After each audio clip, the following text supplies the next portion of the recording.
जय हिंद प्यारे साथियों, आप सभी का करियर पथिक भारत में स्वागत है। दोस्तों, जैसा कि आप सभी देख पा रहे होंगे कि बिहार पब्लिक सर्विस कमीशन से 300 पदों पर असिस्टेंट प्रोसिक्यूशन ऑफिसर के पदों पर वैकेंसी निकाली जा चुकी है। दोस्तों, इसमें आप सभी देख पा रहे होंगे, ये बिहार लोक सेवा आयोग पटना का मुख्यालय है। दोस्तों, कि जैसा कि आप सभी इसमें देख पा रहे होंगे कि विज्ञापन संख्या 13/2026 गृह विभाग अभियोजन निदेशालय बिहार के अंतर्गत अभियोजना सेवक के अभियोजन पदाधिकारी के कुल 300 रिक्त पदों पर नियुक्ति हेतु सुयोग्य भारतीय उम्मीदवारों से विहित प्रपत्र में ऑनलाइन आवेदन आमंत्रित किए जाते हैं। दोस्तों, इसमें देख पा रहे होंगे कि तिथि दे दी गई है।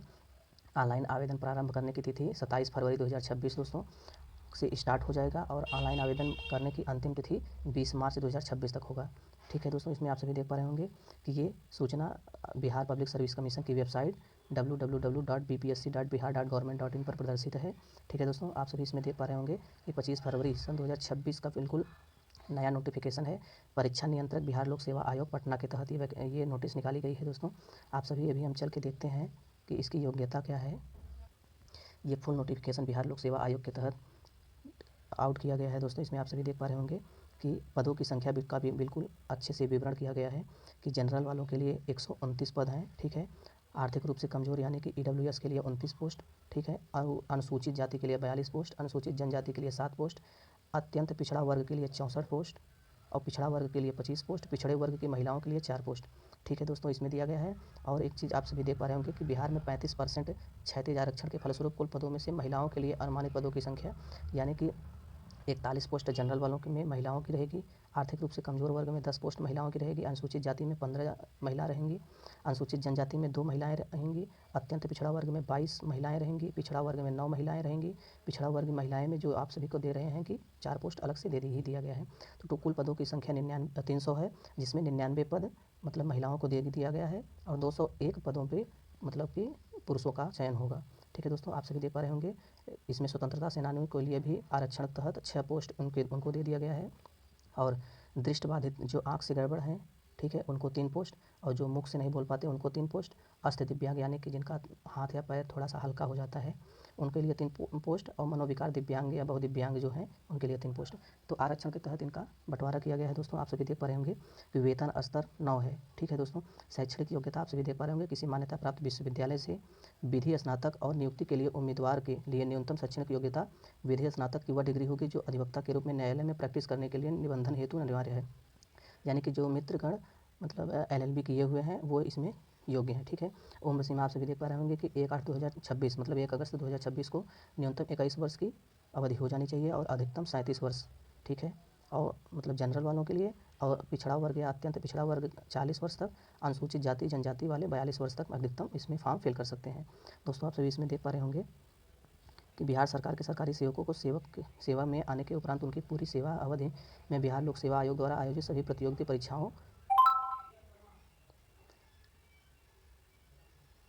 परीक्षा एवं अन्य परीक्षाओं को मिलाकर अधिकतम कुल 5 अवसर ही अनुमान्य होंगे। यानी कि दोस्तों, इसमें आप सभी केवल 5 बार इसका अटेम्प्ट कर सकते हैं। आप सभी इसमें देख पा रहे होंगे कि चयन प्रक्रिया क्या होगी। इसमें प्रारंभिक परीक्षा होगी। ठीक है, जिसमें 2 प्रश्न पत्र रहेंगे। पहला प्रश्न पत्र सामान्य हिंदी का 100 पूर्णांक का, द्वितीय प्रश्न पत्र विधि का यानी कि कानून का रहेगा, वो 150 अंक का रहेगा। ठीक है दोस्तों, फिर आप सभी देख पा रहे होंगे कि प्रारंभिक परीक्षा में सफल उम्मीदवार से मुख्य परीक्षा हेतु अलग से ऑनलाइन आवेदन आमंत्रित किए जाएंगे। प्रारंभिक परीक्षा का पाठ्यक्रम निम्नवत होगा। प्रथम प्रश्न पत्र में सामान्य हिंदी में इसमें सामान्य ज्ञान रहेगा, समसामयिक घटनाओं की जानकारी सहित सामान्य विज्ञान, भारतीय इतिहास एवं संस्कृति, भारतीय राज्य व्यवस्था एवं भूगोल के भी ऐसे प्रश्न पूछे जाएंगे जिनका उत्तर उम्मीदवार बिना विशेष अध्ययन के भी दे सकते हैं।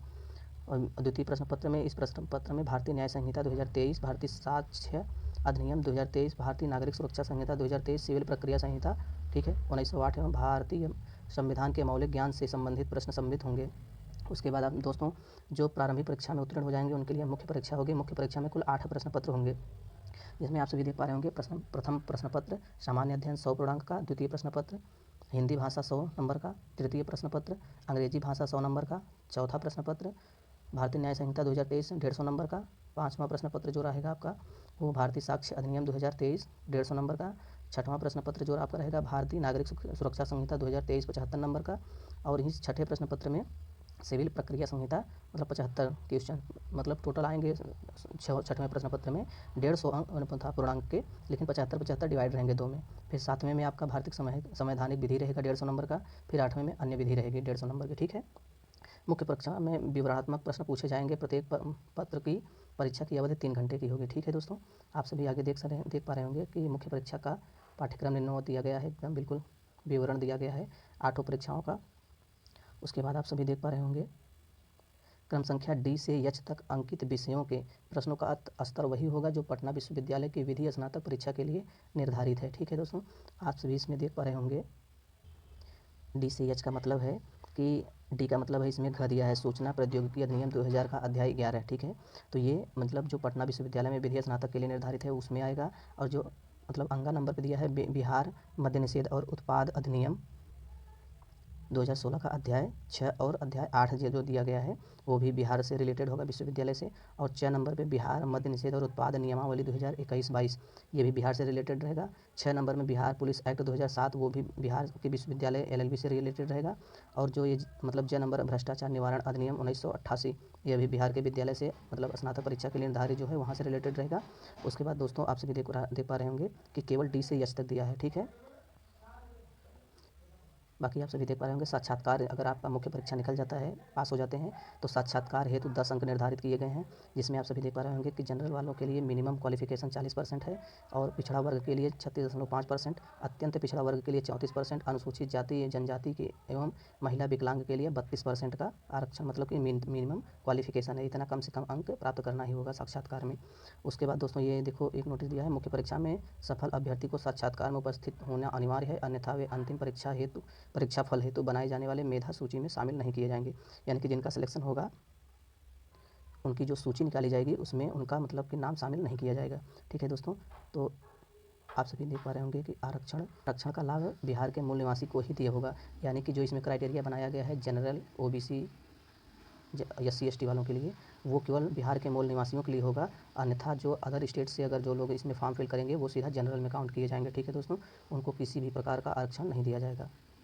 आप सभी देख पा रहे होंगे कि जिनको भी आरक्षण रहेगा वो उनको उनका मतलब पूरा देना पड़ेगा, प्रूफ देना पड़ेगा बिहार राज्य के द्वारा। और बाकी आप सभी देख पा रहे होंगे कि इसमें कोड दिया है, कोटि कोड दिया है।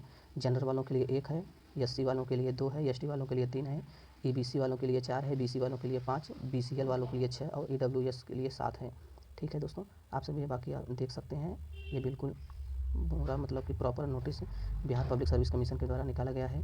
और इसमें आप सभी पास करके भी अच्छे से देख सकते हैं कि फॉर्म कैसे फिल करना है।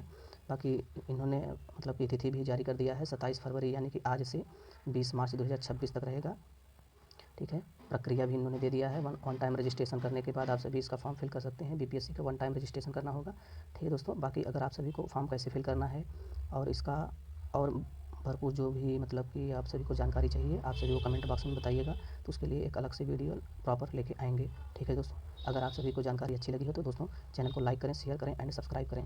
जय हिंद प्यारे साथियों।